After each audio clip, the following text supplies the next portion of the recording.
Can you hear me now? Testing 1, 2, 1, 2. We've got the power. It's called a microphone.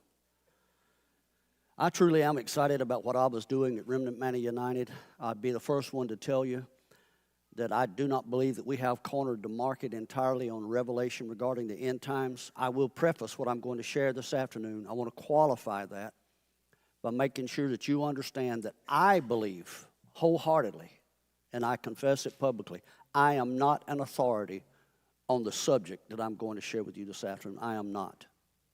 I have been a student studying this particular subject since before we moved out here. Wrote a book called Ezekiel's Wheel Within a Wheel. I was banging my head for answers. Couldn't find those answers at the particular time. And so I wouldn't be where I'm at now if I had not been wrong in the past. I'm telling you this. It's okay to be wrong if you're at the place where you're wrong because you're searching for truth. Because it means that you have a heart that can be changed. I am not an authority, but I do have a relationship with the one who is an authority. And more than a student, I've endeavored to become a disciple. And what I mean by that, if I teach it, you check my life and my house, you'll find that we live it. That being said, what we're going to share with you this afternoon, I believe, gives you some insight, hopefully, to qualify what we've been sharing. This is part 30, and we haven't even begun to scratch the surface regarding Abba's Creation Covenant Calendar. What I want to share this afternoon will give you a little bit different perspective. How many of you know that, maybe this is not really a good illustration, but if you've ever been involved in an accident, a lot of times they will get eyewitness accounts from other people that may have witnessed it. Why? Because your perspective might be a little bit different than what someone else's was. And you can see that even in the gospel accounts. You have several different disciples who had different perspectives regarding the life and times of our Messiah, Yeshua. Yet they all came to the ultimate conclusion that he was both king and priest, savior and redeemer. And what I'm looking at in this entire collection of teachings that Abba has been giving us regarding the Creation Covenant Calendar is the fact that I have been wrong before. And I'm not saying that prayerfully I won't be wrong again. Hello, somebody. But at one time, I kept Sunday observance until I found out about the Shabbat. At one time, I kept an evening to evening Sabbath until I found out about the dawn day calculations. Are you hearing me? At one time, I kept an Aviv barley calendar and the Hillel calendar. And so I've been there. I know what it feels like to embrace change, to consider change. Let me just be honest with you. Change is not comfortable. But if you are not willing to change, that means Abba will not be able to do anything with you in the days that's in front of us. And if you don't believe that the calendar is important, ask yourself, if you had been in the role of that thief on the cross beside our Messiah, and you had been half an hour early or half an hour late, when he makes the statement, today you will be with me in paradise. Amen. I'm telling you, it makes a difference. And so, as we were looking in our last teaching, we began to look at some numbers, and I'm going to look at, again, delve into these numbers, and I really appreciate what Shepherd John shared last week because, to be honest with you, I had about 75% of what's in my notes this afternoon already prepared when John got up last Sabbath, and we did not collude together. All I know is that we are both listening to the same entity. We're both taking dictation to the best of our abilities. Does that mean that I am going to deliver this the same way that our Messiah Yeshua would? I will not ever apologize for the word that he gives me.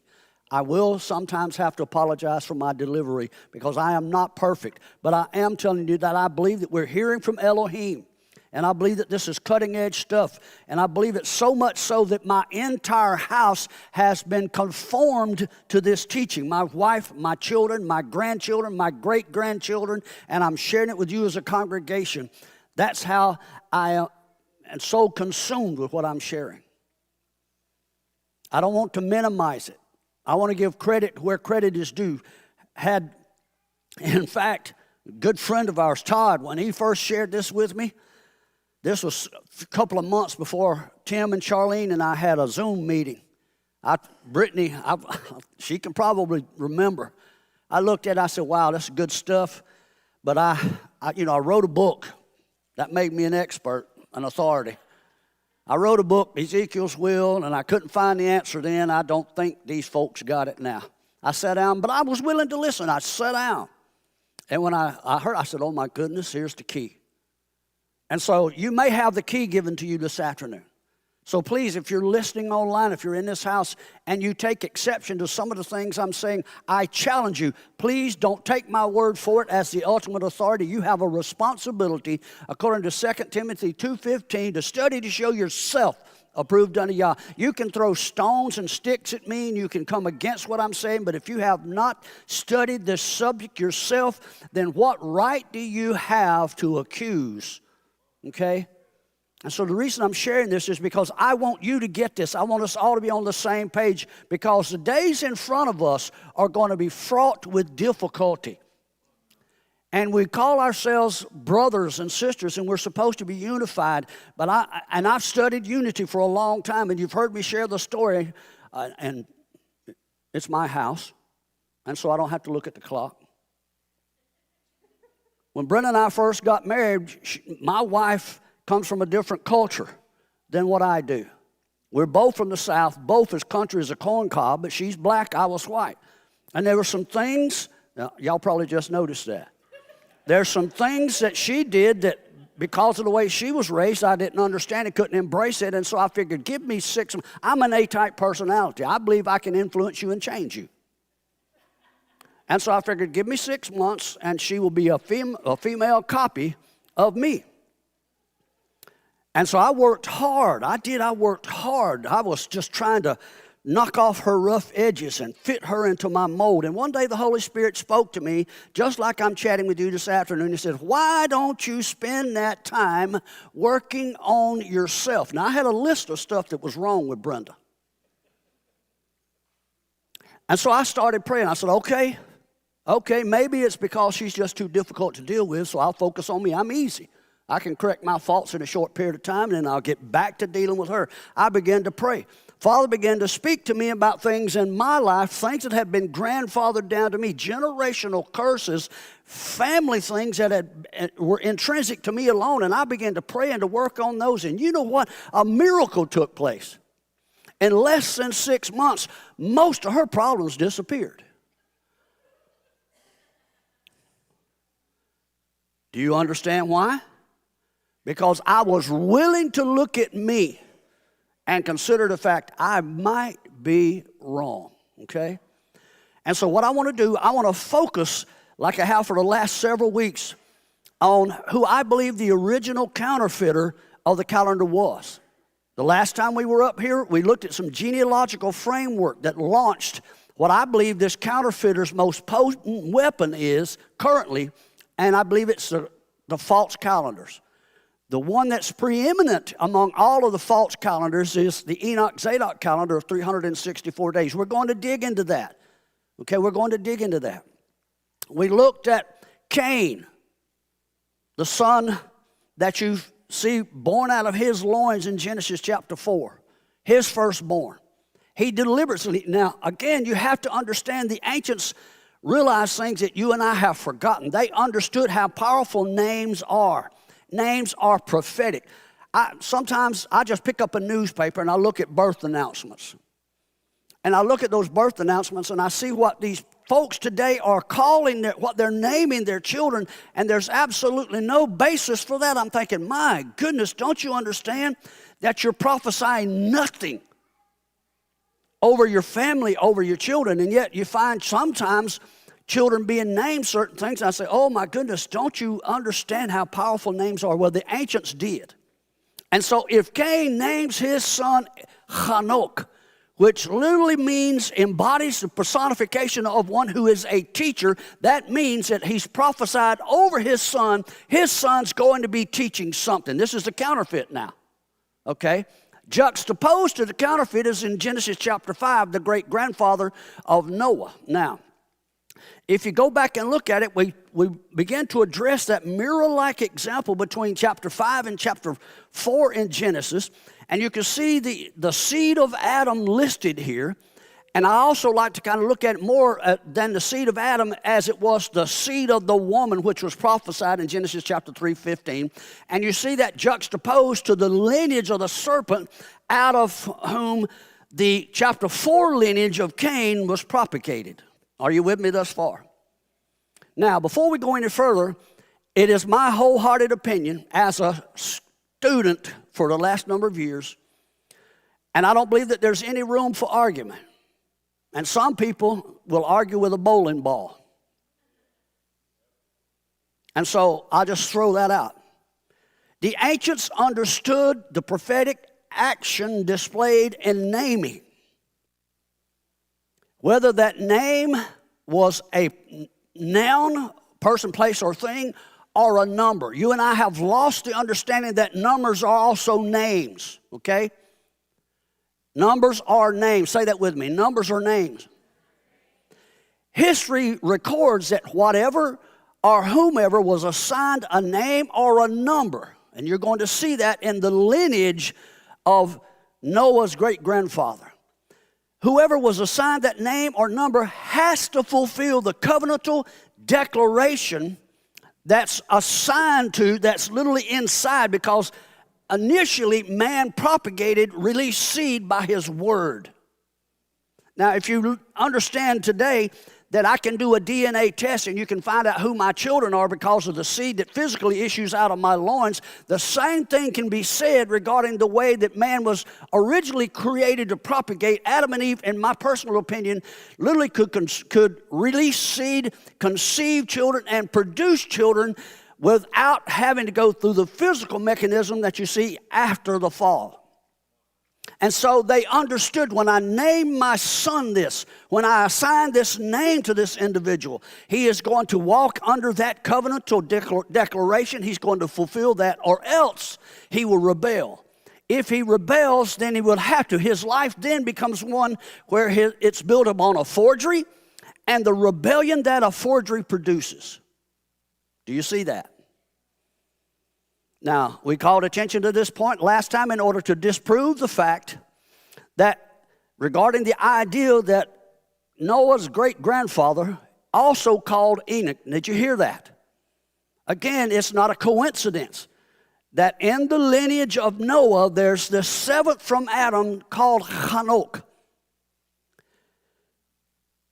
We also tried to establish the fact that he could not have been the author of a fallacious, false, counterfeit, forged 364-day calendar, as a lot of individuals are arguing today.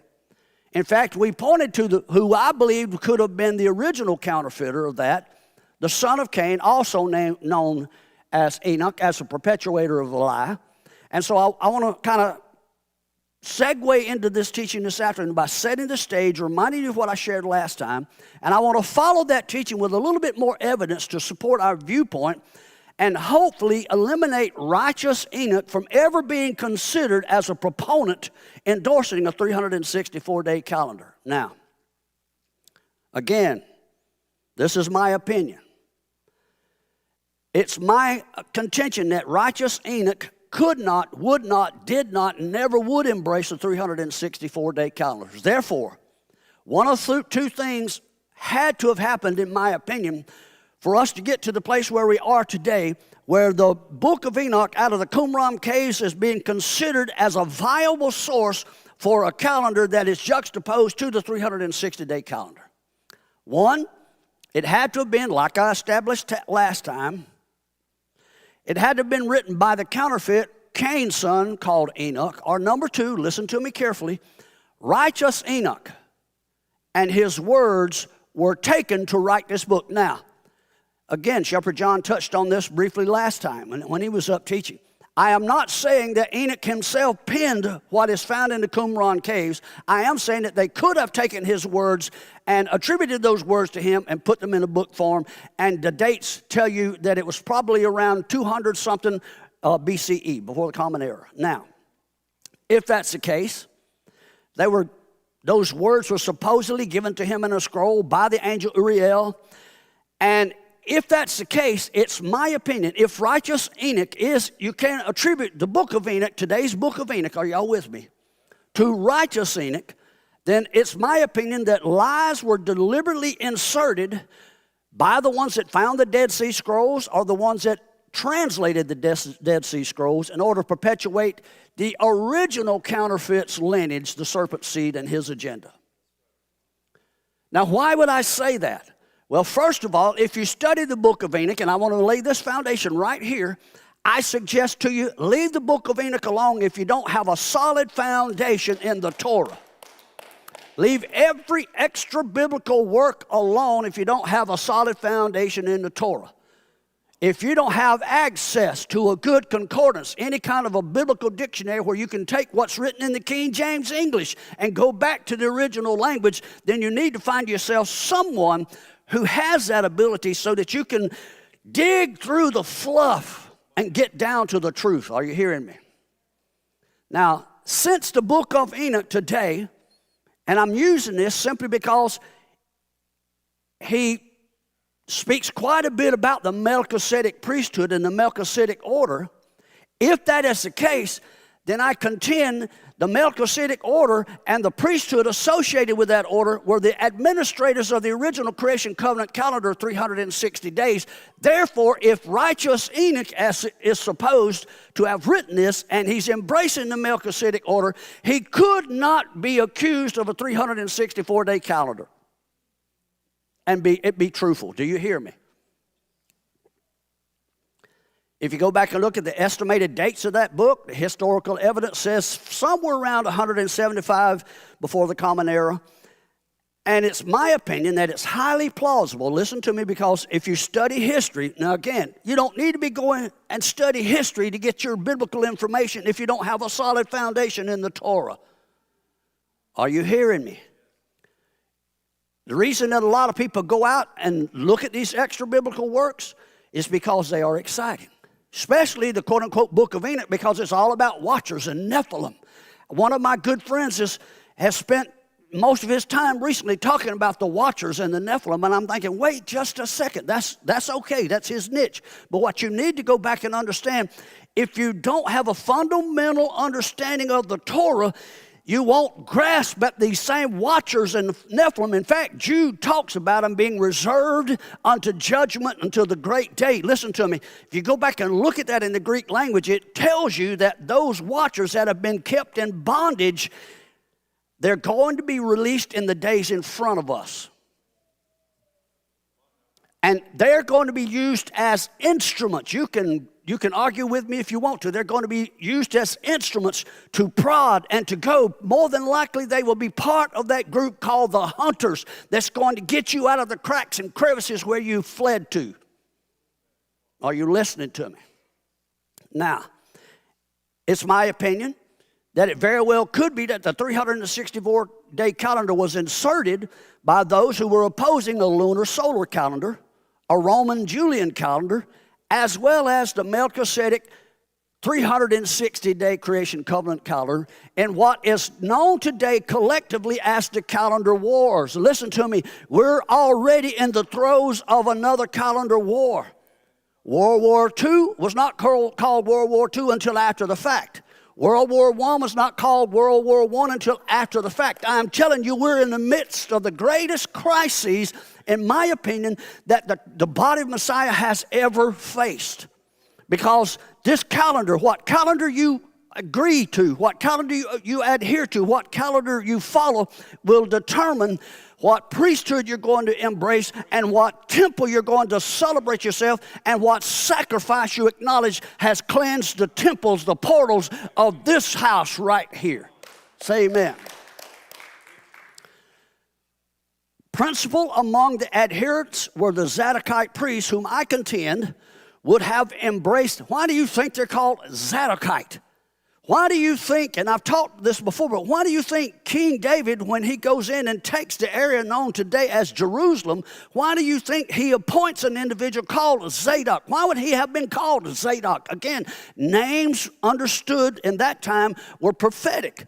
It was because he was part of the kingly Zadokite priestly lineage. Are you hearing me? And so either way, with what I've just shared with you, it's my opinion that the righteous Enoch did not keep a false calendar. And I have a website, a link for you to look at here for your perusal. Again, the astronomical book of Enoch, chapter 72 through 82, were recently recognized. In particular, they've come to the forefront in the Dead Sea Scrolls found at Qumran between the 1940s, late 1950s. Most attribute their interpretation to from an Ethiopian text into Hebrew by Richard, listen to me carefully. Listen to me carefully. Richard Lawrence, Archbishop of Cashel in 1821. Now you have to consider the individual, and I'm not trying to denigrate the man as an astounding scholar, but his scholarly work is biased. Mine is too. You see what I'm getting at? I also want to remind you, and I want you to hear me well. If you can find something to refute what I'm about to say, I will then publicly apologize for this next sentence. Nowhere in the Tanakh being Old Testament, as well as the New Testament, can one verse be found espousing an Enochian 364-day calendar. Yet, right now, you're being admonished to believe it without question. So where do my conclusions come from? Numbers, like names, don't lie.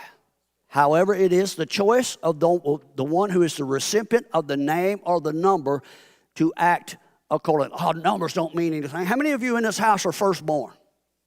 Hello, somebody. If you understand the right of the firstborn, my goodness, numbers are important. Hello? Now, last time we looked at the prophetic names of the numbers that were attached to the 7 days of each week. I want to pick up there and look at righteous Enoch's numeric place in the Adamic lineage. He was seventh from Adam. And I want to pause here and remind you that when you add the integers of the numbers that were assigned to the days of creation week, day 1, day 2, day 3, day 4, day 5, day 6, day 7, you come up with 28. These numbers correspond to the numbers of the letters in Genesis 1, verse 1. Well, why would I want to mention that? Listen, you can say you're just pulling stuff out of the hat. There's too many things I'm going to share with you this afternoon. If we were in today's legal system, there's such an overwhelming preponderance of information that I could find you guilty by the simple fact that I have more than enough circumstantial evidence to prove you're guilty. Okay? If you take the first letter of each of the 7 Hebrew words in Genesis 1:1 and sum their values, bait, aleph, hey, vav, hey, you have the number 22.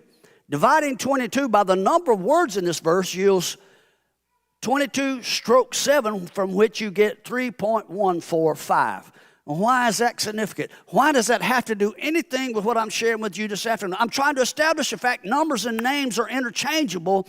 Numbers and words are interchangeable, each one adding something that the other may have lacked. And so if I look at this,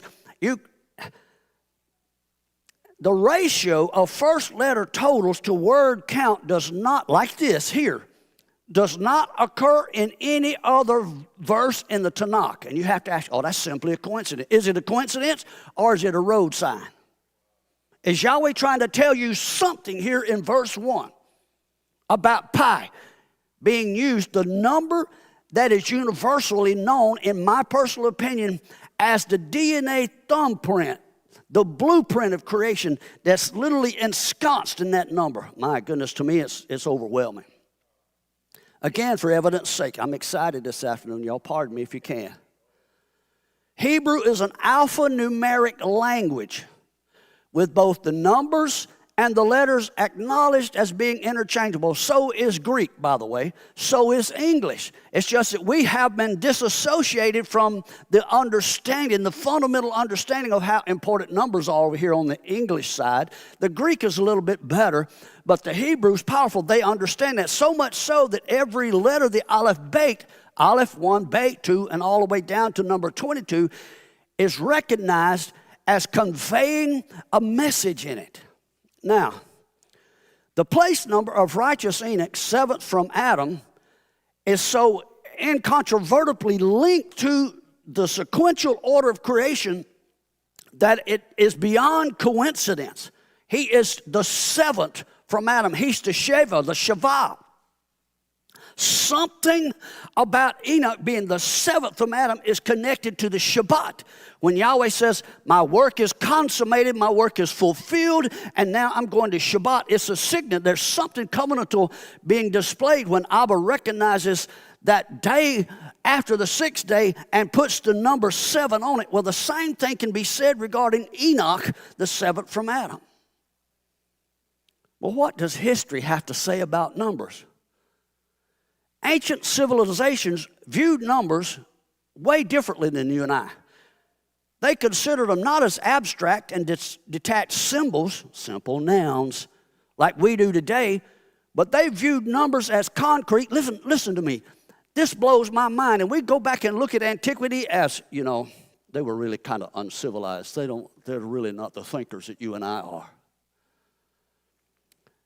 They looked at numbers as living entities or multitude, species, pairs, adjectives that were inseparable from the objects that they counted. In other words, you cannot separate Enoch from number 7. Now you got to ask yourself, was it an accident that this man was born into the earth? Absolutely not. Well, if he becomes the number 7, are you listening to me? If he becomes the number 7 and it's prophetically declared over his life, and then you have his name being immortalized, Chanok, teaching, then you have to understand he's teaching something inherently in the makeup of this man has to do with him teaching regarding the Shabbat, the Sabbath, the Creation Covenant Calendar. Numbers were regarded as fundamental, sacred, and active principles that define the shape, harmony, and essence of all reality rather than just tools for measurement. Oh, that's child number 1. For instance, the discovery that musical harmony is based on mathematical ratios led the ancients to simply believe that the entire universe was both a musical scale and a number simultaneously. I hope that this is making sense to you, because we're going to consider the importance of numbers in the Scripture. And from simple reading, all you have to do is go back and look. You can clearly see that Enoch was, in fact, the seventh from Adam in the Genesis text. And it is confirmed in the book of Jude. And it's not an accident that Jude, before mentioning Enoch as the seventh from Adam in verse 14, he goes into detail regarding the angels which kept not their first estate, who reserved in everlasting change until the judgment of the great day. That's interesting. You need to go back and read this. Why would you want to go back and read it? Because if you understand the Greek text there, it's actually saying that they're held, they're imprisoned until a season. And you say, well, they're going to be judged after everything's finished. No, it's indicating that they're going to be released in the days in front of us. And I believe that that's what you see in Revelation when they're being released out of the pit with their leader, Apollyon, also known as Abaddon. But I also found it interesting that right after their release, it says that our Messiah appears with 10,000s of his saints. Have you ever decided to go look at that and see what kind of relationship it has to the watchers? The word for saints there comes from a word in the Greek, hagios, which comes from a Hebrew word, hag, meaning festival, ones that are dancing in a circle. And I believe it has to do with those that are going to be standing in opposition to these great hordes vomited out of the pit in the days ahead of us that will be keeping covenant calendar with Elohim. I don't know if I believe that, but I don't give a rip whether you believe it or not. I just don't.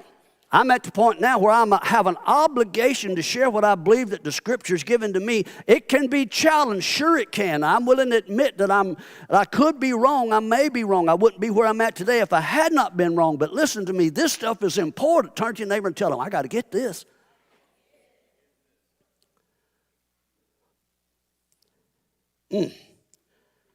Skip that next slide because I just said that.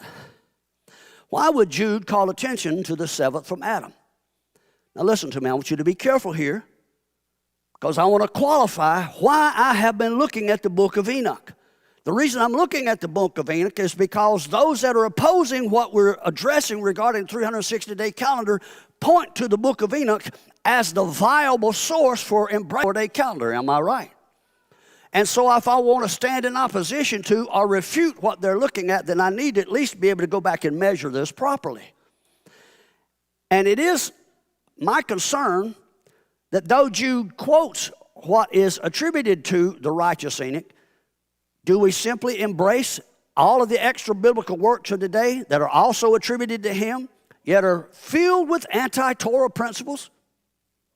Some of those principles wholeheartedly espouse a different creation calendar that not only lends confusion, but you can't find one elemental date from a 364 calendar that can be supported. And so what do? How much leaven does it take to leaven the whole lump? How many lies are you and I going to tolerate in order to support our traditions? My answer here is that scriptural integrity, look at me carefully. You've heard me for years quote 2 Timothy 2:15. Scriptural integrity is what 2 Timothy 2:15 is all about. It requires you sifting out things, not just swallowing down the bile that contradictions can produce, but you've got to go back and search these things out. In fact, we're admonished, the king hides things from us. It's the obligation of those that serve the king to search these things out. In fact, our Messiah said, put me in remembrance. Declare thou that thou mayest be justified. Why? Because we have an obligation in the days ahead of us. I spent 10 hours in a class yesterday when the sole purpose of that class was devoted towards understanding artificial intelligence. And I had a class similar to that back in January, and the reason I had the class yesterday is because things have changed so drastically since January. What month is this? March. Why? Because information is being released at such an exponential rate. The natural tendency is to do like this. I don't want to hear it. I don't want to hear it. And then when you get confronted by the enemy that you don't reckon, well, you know how I've done before in my life. I just trust God. I can hear from the Holy Spirit. Yeah, it's evident. I see where you're at right now. It's evident you've been hearing from the Holy Spirit. What's that done for you lately? If we're not walking in absolute victory now, we need to be demonstrating that in our lives to the extent that when this stuff begins to happen, we can stand against it. Listen to me. You've been dealing with some spiritual demonic powers. There's no doubt about it. All of us have. But it's like fighting Solomon versus fighting John.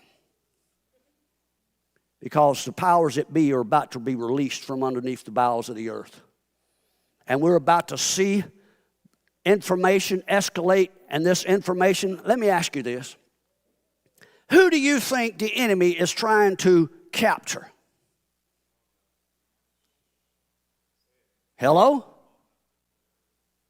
If it's worldly people, he doesn't have to worry about the worldly folks because he already has them. And so all of this stuff that you see happening right now in front of you, it's designed to seduce you, to trip you up, to bring you to confusion, to get you to the point where you will not be prepared for what's coming this direction in the days in front of us. Numbers, though defining assigned order, as in occurrence, also convey a prophetic declaration when placed upon an object or an entity. Thus, Enoch, as the seventh, has the mindset, the idea of the conviction placed upon him from that root shavah, which, listen to me, it conveys the idea of sufficiency, fullness, completion. it entails, now listen to me, this is when his father, Yared, places this name on him. Are you listening to me? It carries with it the idea that this individual right here, whatever he's going to do, whatever his lot in life is going to be sufficient. And whatever he's going to do, he's going to be a chanok, he's going to be a teacher. Whatever he does, it's going to involve in securing something else by an oath. What's the Sabbath? It was an oath. Whatever we're doing by naming him chanok, it has to do with whatever he's going to teach being found credible, sufficient to be believed. This man was being assigned an office whose sole purpose, listen to me, this was what he was created for. Turn to your neighbor and ask him, what were you created for?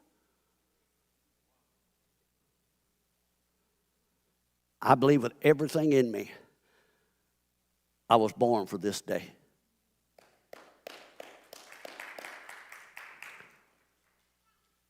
His purpose was to administer whatever that oath that he was born in proper order and assigned a name to do would secure. And I contend that his purpose was to perpetuate the Melchizedek order. What was the purpose of the order? The purpose of the Melchizedek priesthood was to administer the appointments set on the calendar. What was the purpose of these appointments? So that we could have a direct, regular, consistent, intimate access to the husband, to the groom, to the king, to the creator on the earth as a bridge. These appointments suffice as a bridge between the heavens and the earth. Do you see that? Well, let me ask you this. I think most of you are reasonably intelligent. If I wanted to distort this position I just shared with you right now, how would I do it? Well, the first thing I would do, I wouldn't, because there's too many people out there that have read through the Bible once in their life. And so I wouldn't come up with just an abject, wholehearted lie, because, boy, them folks will be watching you. What I would do is that I would just find a little lie that I could insert into a scroll fragment that would espouse something contrary to or counterfeit to what a Melchizedek priesthood would then be espousing. Well, I'm just asking. So why would those naming Enoch want the message associated with this man to convey by teaching the idea of completing something, securing whatever he was about to represent by an oath, in order that his message then would be sufficient to be believed? You have to ask, what in the heck was this man being charged with teaching people?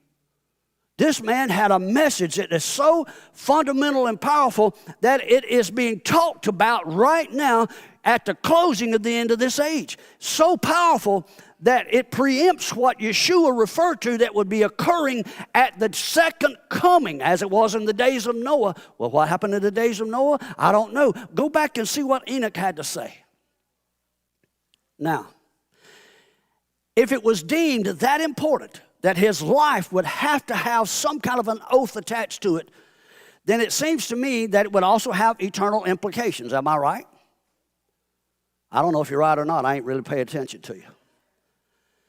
Now, if I wanted again to confound this message, at some point I would carefully insert a lie, not rewrite the entire message, simply just add a little bit of propaganda that would support my viewpoint, my calendar, and then find people gullible enough to run with this entire new wind of doctrine. And I'm not saying that all of our friends and family members embracing the Enoch calendar are gullible. I'm just telling you that if you embrace this kind of stuff without going back and basing it upon what the Torah has to say, you're in jeopardy. You're in jeopardy.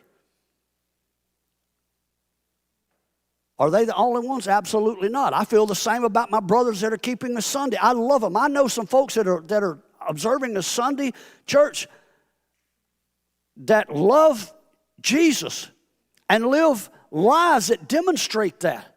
One man in particular, if I called him today and asked him, can you come over here right now and help me? He would be here as soon as a plane could get him here. Why? Because he loves Yeshua, but he's rejected the Sabbath. He's rejected all of the holy convocations that I've been teaching for the last 30 years since Brenda and I have been married. He's rejected. I still love him. Do I say he's damned and going to hell? No. What I am saying is that times have changed. It's a little bit different now, what you and I are facing right in the future than it was when my mom and my dad were involved in church settings. Listen, you're the frog that's been put in warm water. Are you listening to me? And now that water is at 210 degrees. 2 more degrees and it's going to be boiling.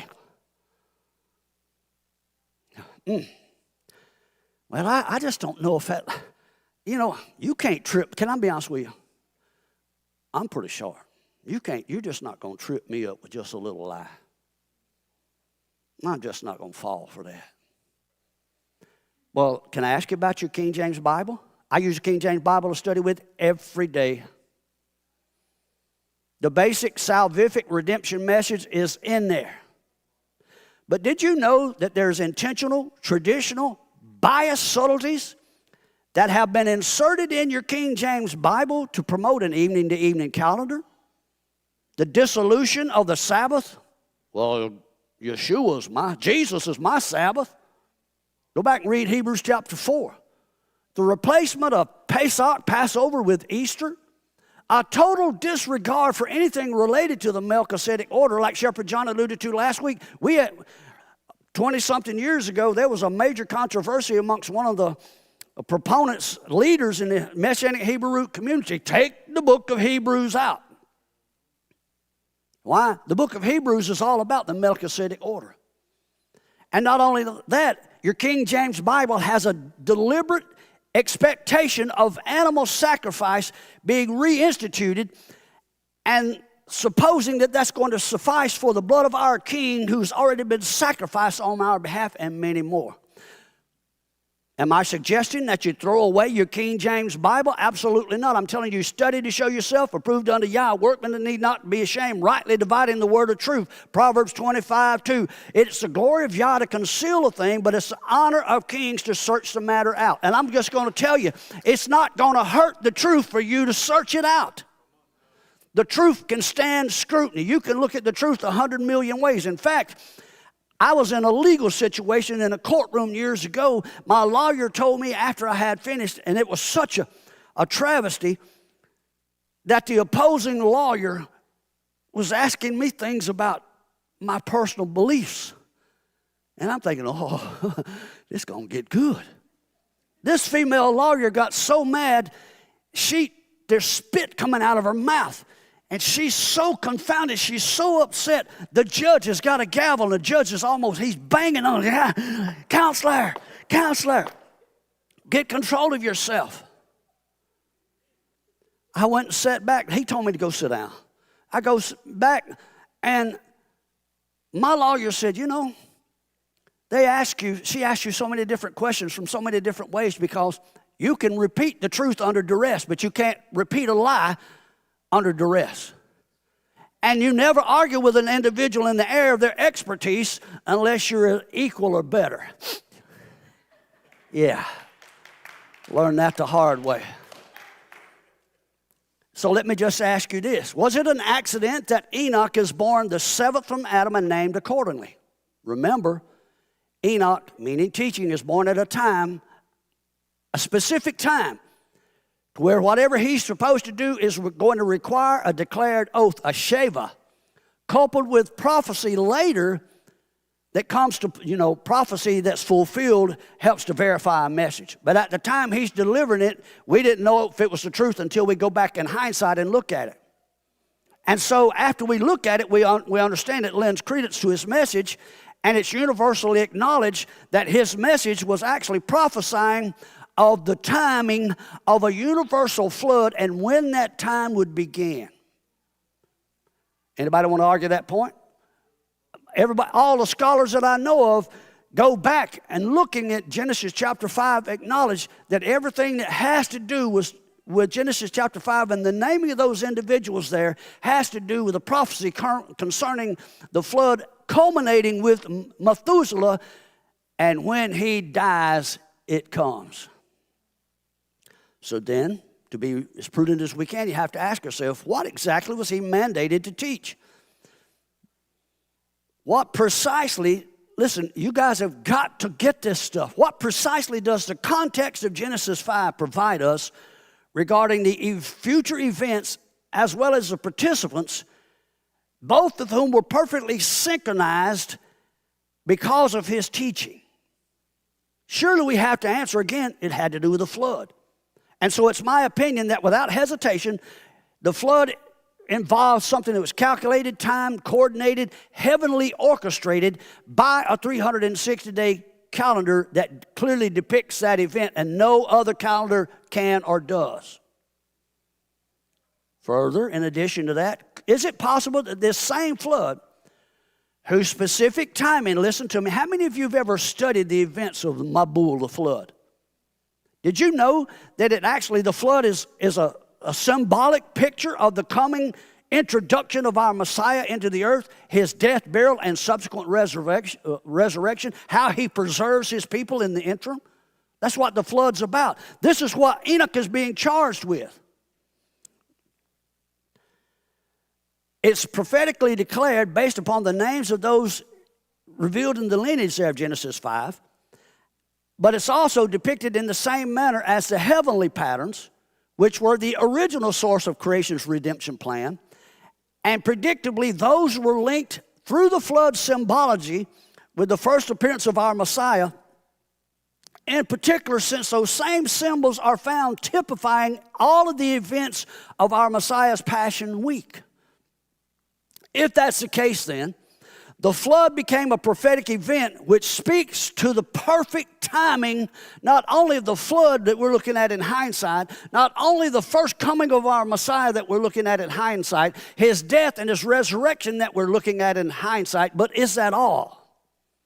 In fact, if we understand chronology and the calendar from a prophetic future flood analogy perspective, we have to consider the words of our Messiah Yeshua, who's typified in all of this. Amen?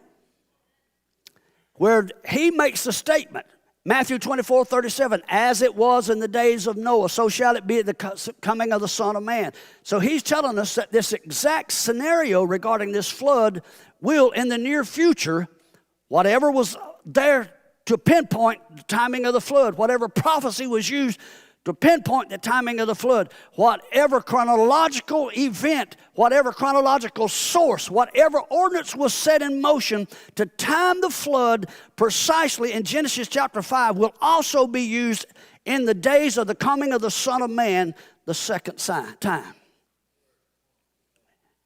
I found it also ironic, listen to me carefully, that at the same time, Yeshua and Shepherd John was alluding to last week, the book of Daniel. In that same passage in Matthew 24, he talks about the book of Daniel, connecting us again to 1260, 1290, 1335. Okay, those days, you couldn't have done it any better than what he did. But Yeshua also connected to the sign of Jonah, 3 days and 3 nights, 72 hours in the fish's belly. Well, how are all these connected? A 360 year divided by 3 days, 3 days and 3 nights. Hold up 3 fingers. You got it? Gives you 120. Isn't that odd? Genesis 6:3. Man's day shall be 120. 365 minus 360 equals 5 days times 24 hours gives you 120 hours. Can you see there's a connection? Oh, that's just numbers. It don't mean anything. How many of you know what this is? This is a computer. Do you know what they use to build the language into this computer? Numbers. For argument's sake, there are many that take the position that what I'm sharing, listen to me carefully, isn't redemptive or necessarily salvation. And I will acknowledge that in the past, it might not have been as critical as it is now. But let me just ask you this. Is there anybody in here that is anticipating getting married in the near future? Okay? Let's just say, for argument's sake, this is 2026. We're going to get married in April of 2027. So we marked that date, right? My parents and grandparents marked that date. The bride and groom, prospective bride and groom, they marked that date on the calendar, and they're making plans accordingly. But right now, the tempo of the plans is not what it will be when it gets a month away. The closer I get to that, what I call the drop dead date, the more intense the preparations are. Are you hearing me? Listen, you and I are in the season when the tempo's increased. Our friends and family members that aren't getting this, they're still looking back and looking at the calendar. Oh, we got plenty of time. How many of you ever talked to anybody about their relationship with Yeshua? Oh, I've got plenty of time. And that's generally the mindset. But I am telling you, the heat's been turned up, and we may not have as much time as we originally thought. And so for us, this calendar and keeping of the calendar is intensifying. And to the point to where we're marking the shadow. We're doing everything we can to make sure that last year we couldn't mark.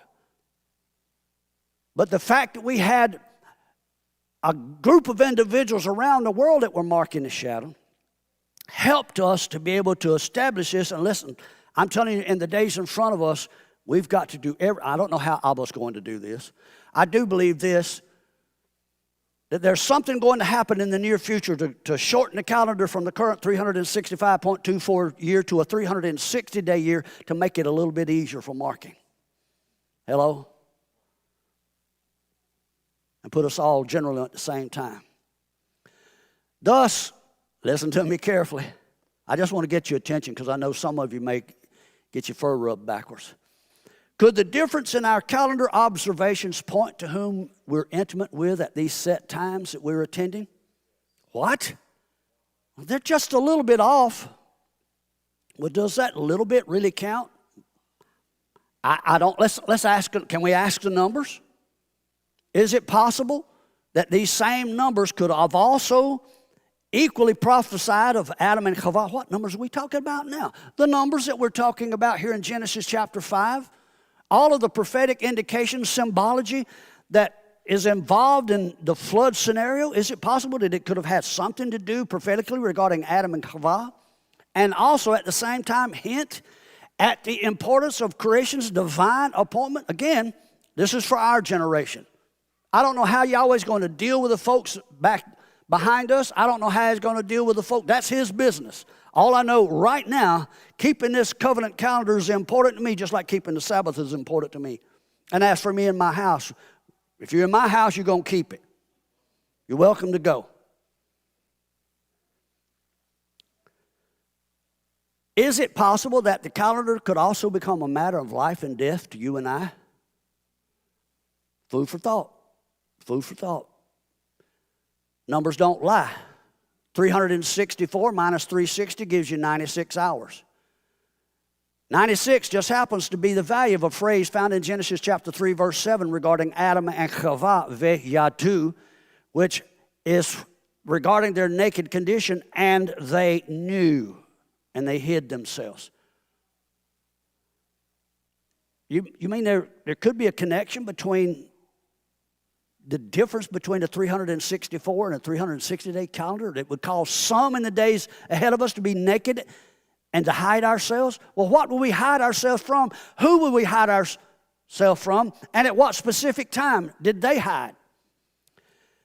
In the same manner that we see likened here unto Adam and Chava, could this also describe our reaction to the introduction of a creation covenant calendar whose sole purpose, listen to me, the sole purpose of the calendar, just like it was in Eden, go back and look at what Adam was charged with in Genesis chapter 2, is to regulate the next appearance, listen to me carefully, of the voice who would be walking at the dawn of the day. The King James English says in the cool of the evening, and that's why you think, well, it's an evening to evening calendar because it says in the cool of the evening. We're from the south. The cool of the evening is not at dusk.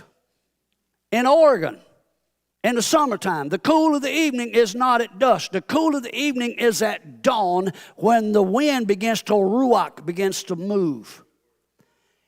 The one who walks at the dawn of the day, the dawn of the year, and his purpose is to signal the end of winter's slumber and points to the resurrection, the teshuvah of the new year.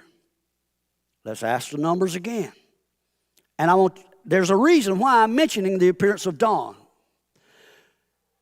It's at the appearance of dawn every day. Yahweh puts these patterns in front of us. They're ritualistic. They're to help you. Turn to your neighbor and tell them, you really need the help. Because every morning at dawn, we see the sun, S-U-N/S-O-N, being reintroduced in his daily ritual. What purpose is that?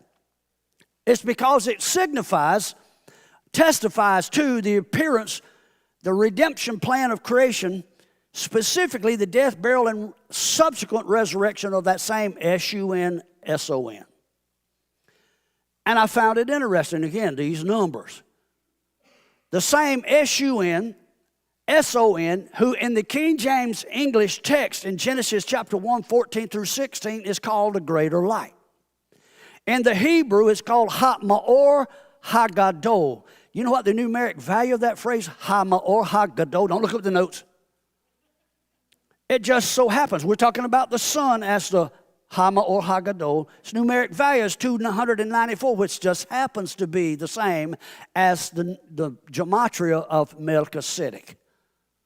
Are you telling me that the sun functions? Because the sun regulates time, does it not? Orchestrates time. Are you telling me that the sun functions in the earth similar to the Melchizedek priesthood? That's what my question to you there is. Well, the ancients surely felt that it did. In fact, the ancients refer to the sun both in a kingly and priestly capacity, and so the narrative that I'm sharing with you fits him. But while I'm here, we're talking about the greater lights. Can we talk about the lesser lights? Ha-Ma'or Ha-Katan. Did you know that their value is 416? The same as a really unique phrase found in Genesis chapter 4, verse 2, and it's in regard to Abel. How many of you remember who Abel was? Abel, in my opinion, is the son of Adam through Chava, while Cain was the son of the serpent through Chava. And so it's my opinion that Abel would have perpetuated the role of Melchizedek, all right? Now, if he was in fact a Melchizedek or Messiah figure, set in opposition to Cain, the serpent seed, continuing the Melchizedek lineage, he's also referred to in the King James English, you've read it a million times, as the Ra'azon, the keeper or the shepherd of the sheep. It says in the King James English that he's just a keeper of the sheep. Well, you think, when you read that, you don't understand that it's referring to him as the shepherd, the Melchizedek. Are you hearing me? So you have the lesser lights, the stars, as well as the greater lights. The lesser lights reveal the progeny of the house or the order of the Melchizedek, also depicted in the sun. And then if you take the day that the sun regulates, Yom, which is the realm of the greater light, its value is 56. 5 plus 6 equals 11. If you subtract 56 from 416, come on now, 416, the lesser lights, if you take the sun out of the lesser lights, you have the number 360. Strictly an accident. I just tripped and fell and those numbers appeared there. The number 11, 4, 16, 4 plus 1 plus 6, guess what? It's 11 as well. The number 11 is a numeric value of, again, another interesting Hebrew word, the word Chag, which is a Hebrew word for festival, Chag Sameach. And you're from the South. All these years you thought they were talking about, man, that's pork. That's unclean. Not hog. It's got that Chag Sameach. That bothered me when we first got in the thing. I'm thinking, man. And so there's a relationship between the lesser lights and that of the sun that can't be overstated, because the sun traverses his course, their course, in what is depicted in this Chagim, an eternal wedding dance. And that's why every time from a Hebraic perspective, we have a wedding, We always have the bride encircle her husband, following that same pattern that you see here. What does Melchizedek have to do with that? Well, our Messiah is referred to as a priest forever after that order, and Shepherd John touched on this last week, and I want you to get this. Because this word for order here, dibra, cause, a suit, or lawful reason, but look at what it says. It has to do with an estate. Can I ask you a question? What does a state have to do, estate, E-S-T-A-T, what does that have to do with an individual? An estate is everything that you are entitled to, that you own, or that you control. And so if Messiah is priest forever after a specific estate, there's an estate connected to this order that cannot be attached to a Levitical priesthood. And so let me pose a couple of questions. Y'all all right? Y'all getting any of this? Y'all want me to stop? I'm not going to stop. You can go, but I'm not going to stop because I got to get this out. I'm being facetious. I want to pose a few pertinent questions to you. Is it possible that Enoch, based on what I've shared thus far, could have been part of the Melchizedek order? Is it possible that Enoch typified the shepherd's role revealed in the heavens? If so, how could that role deviate from a 360-day creation covenant calendar? Was Enoch, in fact, occupying the office first shown to Adam in Genesis 2 in the Garden of Appointed Times? Is it possible that Enoch's entire life could have been devoted to teaching about the Melchizedek order and the creation covenant calendar and was charged to oversee it? My answer is yes. Well, why does this matter? Because exposing this helps us to understand why we have an insertion in today's Enoch Zadok book of a 364-day calendar, and disinformation has brought confusion among those that are calling themselves believers. So that's why we have to treat this subject of the Melchizedek, and we have to understand that Enoch was part of that Melchizedek order. He was charged with the covenantal oath associated with the Melchizedek order, and he then would have been firmly involved in administering the calendar that alone is associated with that order. So let's look a little bit further at Melchizedek as a metaphor. The Son, S-U-N, stroke S-O-N, who heals and redeems.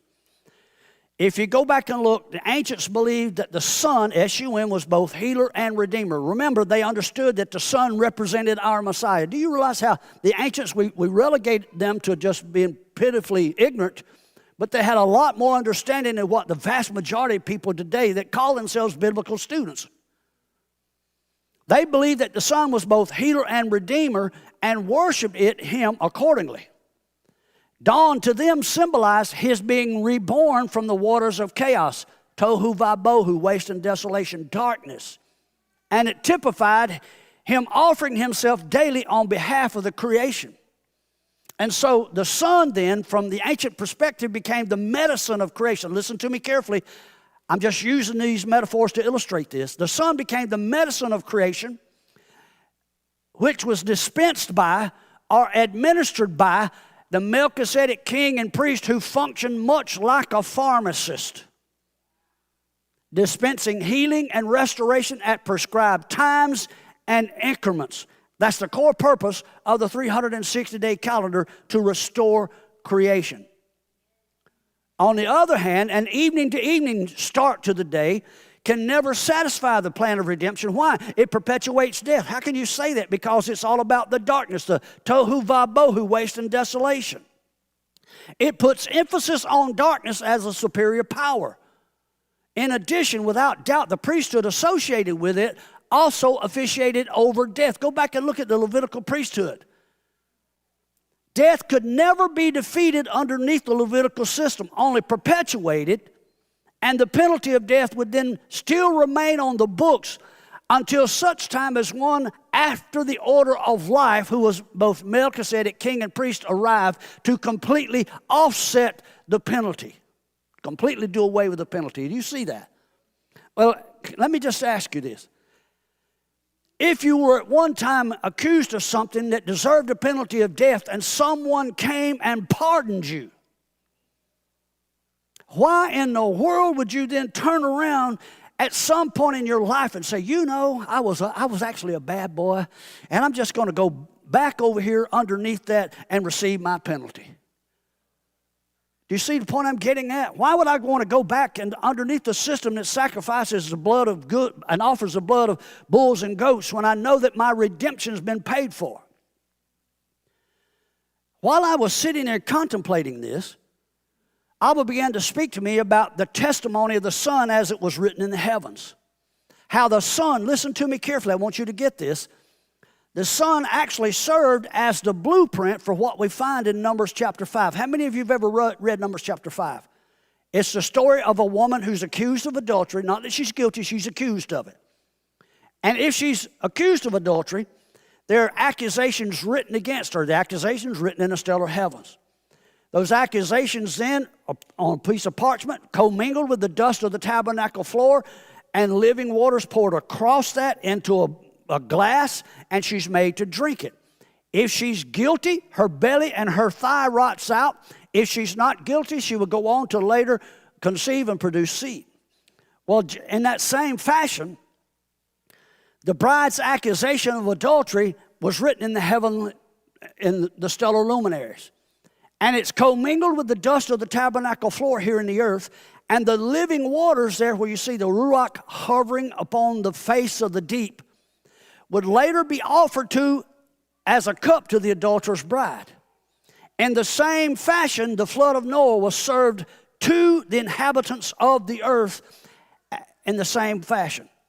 It was offered to the adulterous fallen ones. Every one of them perished in the bitter waters. Go back and look, 2 Peter chapter 3, verse 6. While Noah and his family were conveyed in the ark, and that ark tasted the waters for us until such time as the Messiah would come in the Garden of Gethsemane and say to the Father, if it's possible, let this cup, what cup? The cup of bitter waters. Let that cup pass from me. Nevertheless, not my will, but your will be done. Why? Yeshua's following through to the most minute detail, fulfilling all of these prophetic implications and symbology that was written in the stellar luminaries. And it's not an accident. When Yeshua goes to Yochanan the Immerser at the Jordan River to be mikvahd, you realize what's happening? That is also a typological event following the same thing in Numbers chapter 5. You have the king and priest, and there's actually a transference taking place here. The reason that the people are coming to John the Baptist is because he was the rightful heir to the Levitical throne, to the Levitical office, and he hands that mantle over to the Melchizedek. The Melchizedek is mikvahd in the living waters where the commingled dust of the tabernacle floor was there for him. He takes of that cup, and then he is sanctioned by Yahweh himself. This is my son. I found it interesting. The Jordan River, the headquarters of the Jordan River comes out from Mount Hermon, which is also known as the gates of hell, cutting off the seed of the Nephilim. Is this making sense? You ain't seen nothing yet. What about Enoch and this S-U-N? And let's just add in that 360-day clock. Now, as we consider the zodiacal heavens, and they do epitomize a heavenly cyclical clock, from our perspective here on the earth, it seems as if the sun literally represents the hands of that clock that traverses each of the 12 houses, effectively marking the radius of their circle of life here on the earth. Radius being the center point extending to its edge, right? In other words, the vernal equinox acts as the 0-degree line or the origin of the celestial field circle, and once its shadow is marked as the sun travels his course, that mark functions similarly to a fixed starting point or radius in a circle whose shadow first walks at dawn. And as that shadow is marked on the earth, listen, this blew me. I'm sitting at my desk, and I hear the Holy Spirit speaking to me. And I'm looking at Enoch, and it's talking about Enoch was not, for Yahweh took him. And I'm like, oh my gosh, there's a connection to what's happening right here to mark in this shadow. Because when the shadow first walks at dawn, it actually is bridging the heavens and the earth. And if you look at what happens with the value of Enoch, the numeric value of his name, listen to me carefully, it's 84. The same as the word yada, which means to have intimate knowledge, to discern, to know by experience. And I found it interesting that Job in chapter 38, verse 12, is being admonished, if you will, by the Creator himself. And he asked Job, have you commanded the morning since your days, in other words, the dawn? And have you caused the dawn to know his place? That word caused is yada, and the word know is yada. Have you yada the dawn to know his place? You can't make this up. The numbers are as important as the Hebrew letters, and there's no doubt in my mind that Enoch had access to the knowledge regarding the place of the dawn, the tabernacle, the place. In fact, the word makom is actually a noun used to describe Yahweh himself. He is the place.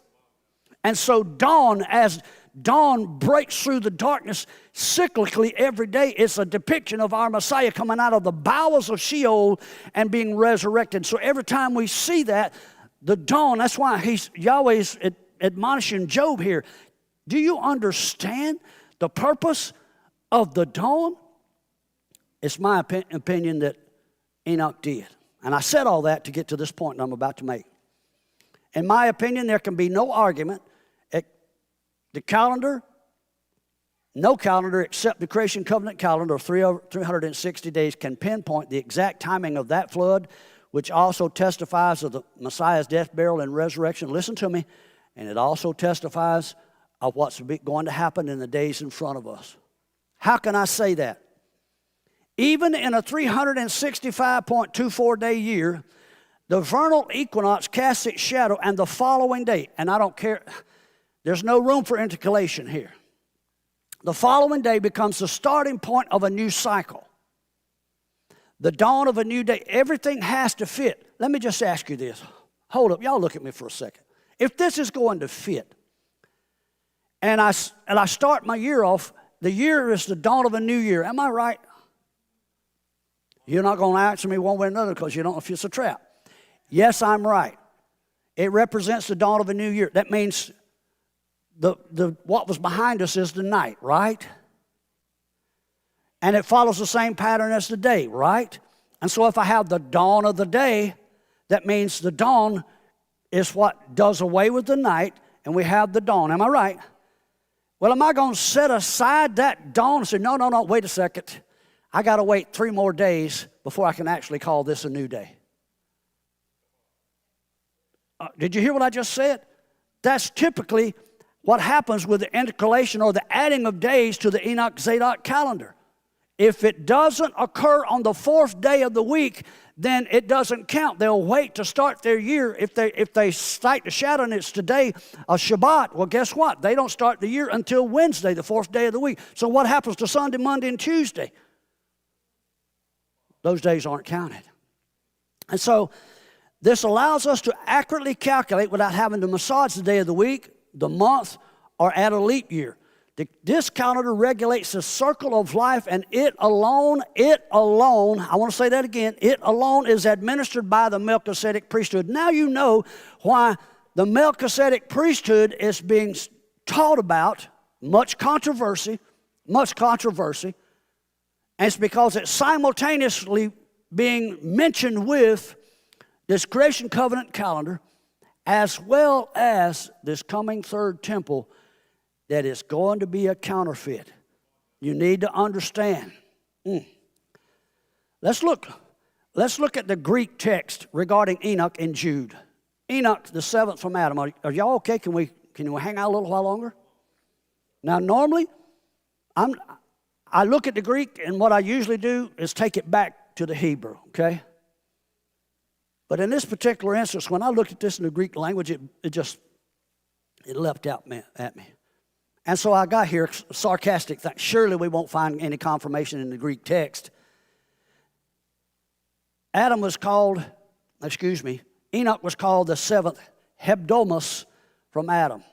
The first time you see it is in the Septuagint translation of Genesis chapter 2 regarding the seventh day of the Sabbath. So once again, the fact that he is the seventh from Adam is connected to the covenanting of an oath, the securing of something. His message is connected to the Shabbat the same way.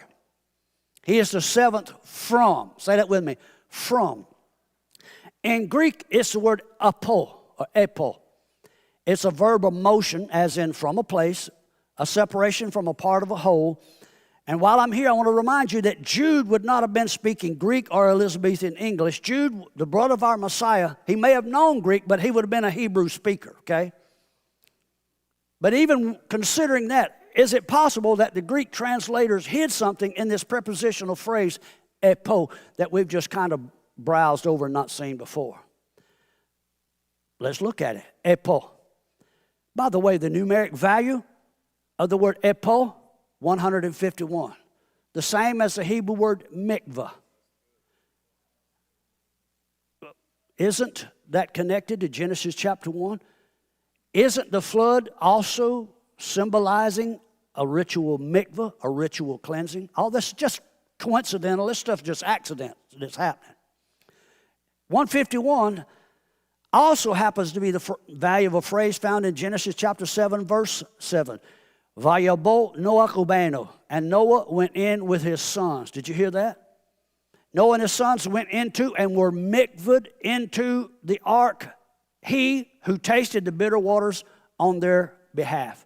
And so once again, this number, 151, connects us to Enoch and the typology that's found there in the flood account. Well, what imagery does this mikvah convey? It has to do with the insertion of seed into the darkness of the womb, followed by a birthing. Again, the same analogy, death, burial, and resurrection. Can you see that? It has to do with the perpetuation of each seed after his kind. That's the law of Genesis. And so being the seventh from Apo, Adam, listen to me carefully, it indicates that Enoch was to immortalize the seed, not Adam's seed. I want you to catch this, not Adam's seed. Enoch, in this covenantal situation, was called to immortalize the seed of the woman who would come through her womb and set himself against the seed of the serpent. Enoch was to immortalize the one who would be inserted into the woman's dark womb, just like darkness was upon the face of the deep and the Ruach Elohim moved upon the face of the waters. While she carried the seed of Elohim, like the sun's pattern, creation would be born again out of that darkness of her fallen flesh, the restorer of creation. Now look at those Greek letters regarding Enoch. Epo, Alpha. It's interesting because it corresponds directly to the Hebrew letter Aleph. The one who was, is, and is to come, the first, the original, the light of the world. Look at this. The next letter is the pi. Did you hear that? The pi symbol. Not the pi, strawberry, apple, you see what I'm saying? But the 3.14 pi.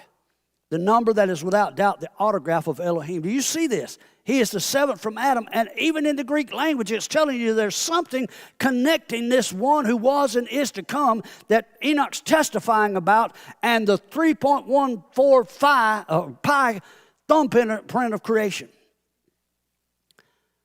Pi literally means perimeter, the circle. This Greek letter also represents the Hebrew letter Pe. Listen to me carefully. The mouth, the womb of the word. Pi, as such, is also connected, 3.14, pi, is connected to Shaddai, as in El Shaddai, indicating the concept of bridging heaven and earth. Don't forget that, because we were talking about bridging the heavens and the earth earlier, right? 360 degrees circle, diameter, and radius.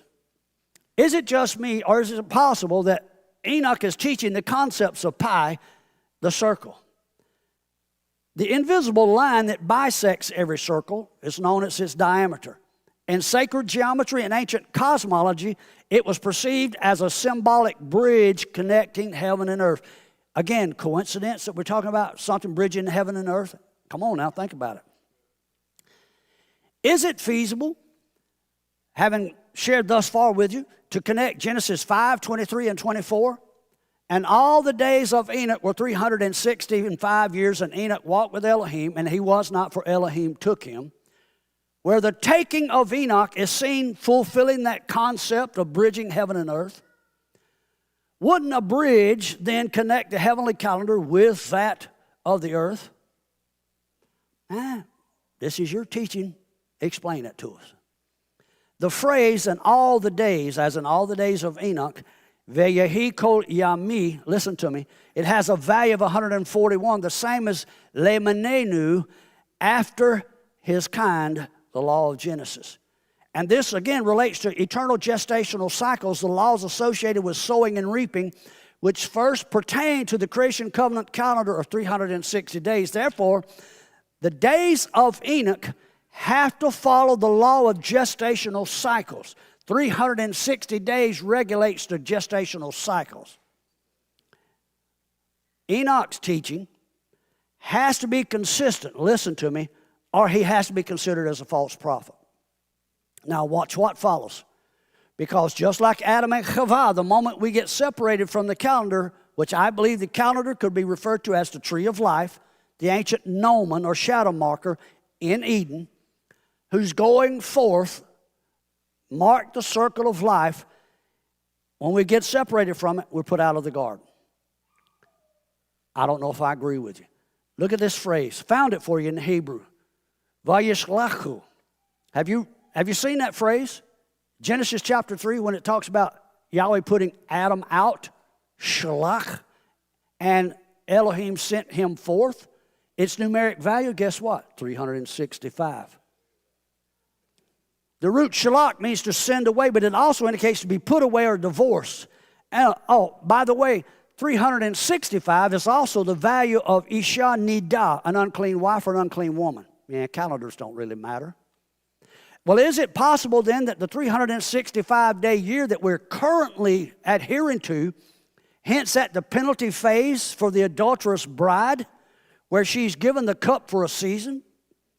Based on Numbers chapter 5 and the bitter waters of jealousy, if the woman is not guilty, she conceives and brings forth fruit.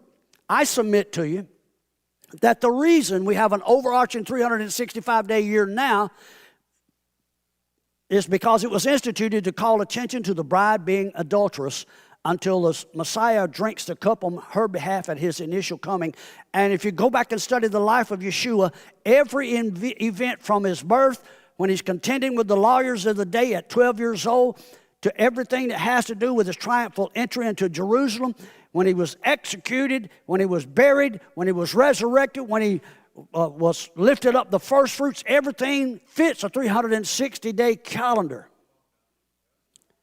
When he drinks that cup, he reinstitutes, if you will. Not that it had ever been done away with. He just reinstitutes that. Why does he do that? Because he's signifying that to the bride, her redemption and her return has now been provided for. And she is able, if she will adhere to this 360-day calendar, she's able to return to Eden without any spot or blemish. That's the purpose for this.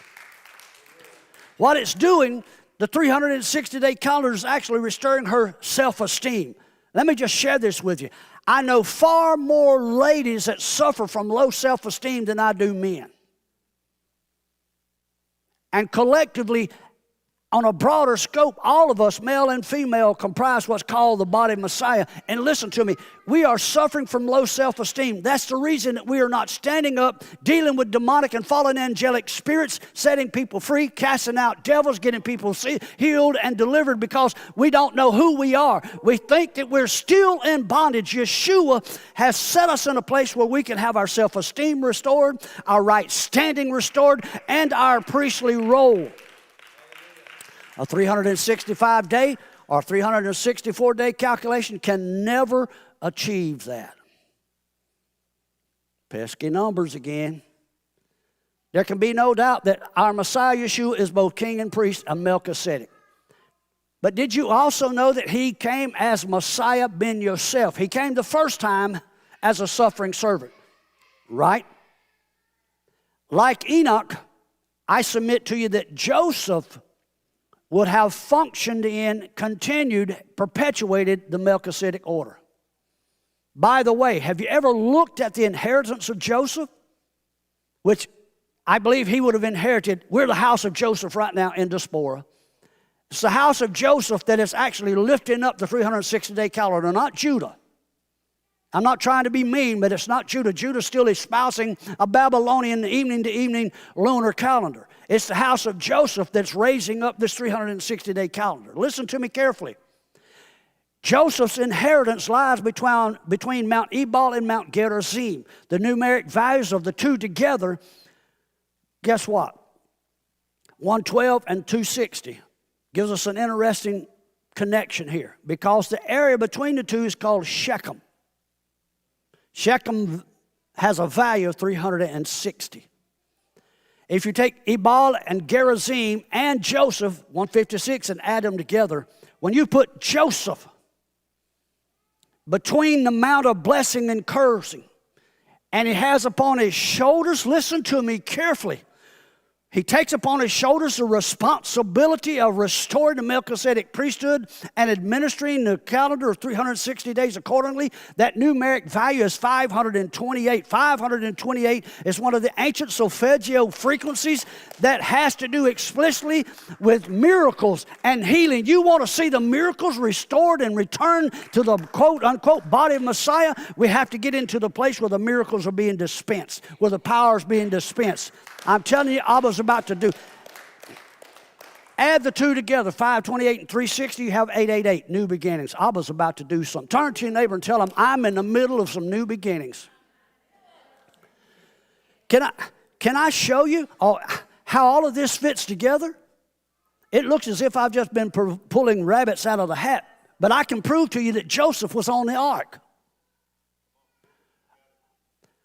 Genesis 8, verse 10, and again, this is talking about Noah here, and again he sent forth the dove.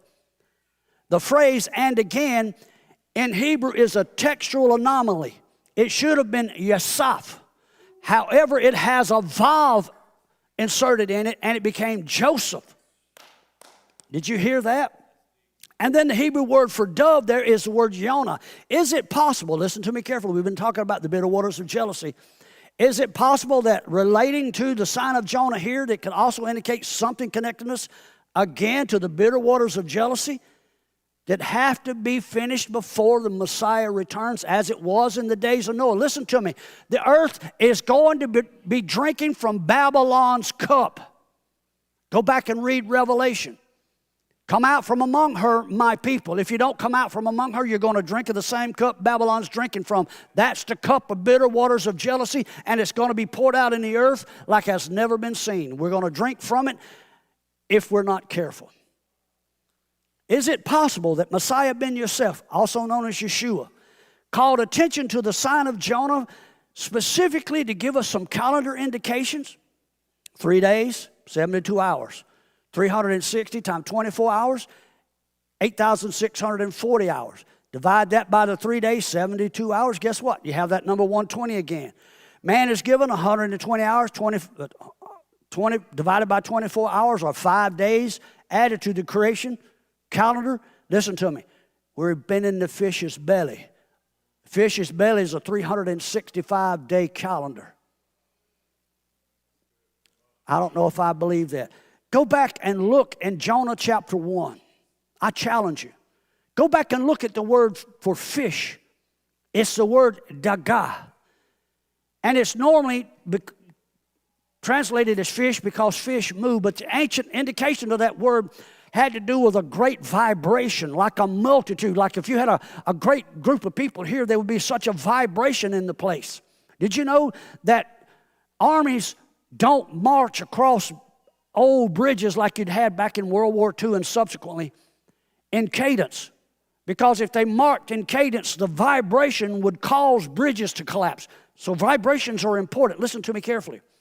That word dag actually comes from a feminine rendering of it, which indicates to hide, to cover over, as in darkness. There is a vibrational thing occurring in the multitudes that are in the belly of this fish called a 365.2-day year. And I am telling you, Jonah is about to be vomited out on the earth again. We're about to see the house of Joseph exposed. I don't know how much time I got. I got a couple minutes. Elohim, Pi, and Enoch. Hold on. Did you know that Psalm 145 is an acrostic poem where each verse starts with a consecutive letter of the Hebrew alphabet? Verse 16 begins with this Pe, which is the Greek equivalent to Pi. Listen to me carefully. Did you know that some scholars pronounce Pi as Pe and Pe as Pi? And there are some sages that believe that here in Psalm 145, where it says that he opens up his hands, Poteach et Yadea, that he's actually being called Pi. Elohim is the Pi. And he opens up his hand, and as he does, he satisfies the desire of all living things. I don't believe it's this kind of opening. I believe it's this kind of opening. Do you hear what I'm saying? It forms a circle-like opening, just like your mouth. Did you know that? The mouth of Elohim, Pi, and eternal DNA are all embedded upon creation. I have the illustration up here. The last letter that we've not gotten to yet, the Aleph, the Alpha, and the Pi. Let's look at the last letter in Epo. Say that with me, Epo. Rest of you were asleep. It's the Omicron. Man, when I saw this, it made me almost jump out of my desk. Omicron, how many of you know that our Messiah is referred to as the Alpha and Omega? Omega meaning the end. Well, they say that Omicron actually stands opposite of Omega, as in a little o versus a big O. And it seems that Omega is the eternal. Omega is the end, as in Alpha and Omega, beginning and the end. But Omicron actually seems to hint at a reduced version of Omega, which is literally pointing to the eternal one, Omega, who has to take on a fleshly body, the Omicron, becoming the one through who has to come through the womb of the flesh and die in order to be eternal again. This last letter of Epo, Omicron, corresponds to the Hebrew letter Ayin, the eye, the womb, painting again a picture of the seed of the woman depicted in the heavens. Predictably, it is the seed inside of the womb, a 360-degree circle of life. I should have brought Ruth up here to show you what it looks like. That shall bruise the head of the serpent's seed. Did you hear that? The seed, listen to me carefully. That's why when a woman is pregnant, her abdomen forms literally the circle of life, a 360-degree. Now, inside that 360-degree circle of life is the seed of the man, the seed of the eternal one, right? And it was that seed in Genesis 3:15 that was prophesied that it would bruise the head of the serpent's seed. Am I correct? That phrase that I just read to you, Poteach et Yadecha, has the same value as the phrase, Hu Yeshufecha Rosh, he shall bruise your head. Strictly accident, strictly accident.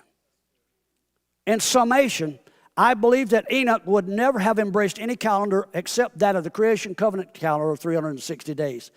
For those that believe the book of Enoch contains a 364-day model, instead, the evidence to the contrary is overwhelming. Our test has to be Torah first. Listen to me carefully. Torah first.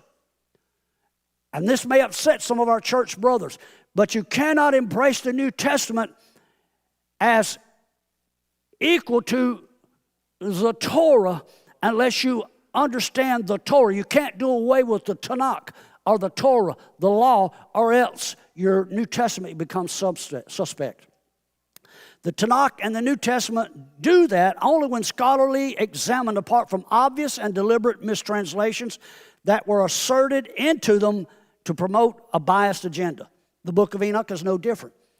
If you don't have a solid Torah foundation, prudence suggests that you leave Enoch and every other biblical work alone, extra biblical work alone, until you have a solid foundation. We have to learn to balance everything we study against the Torah, specifically the Hebrew language of the Torah. That's it. That's it. Last thing. Not one verse can be found espousing a 364-day model. You make the call. Shabbat shalom.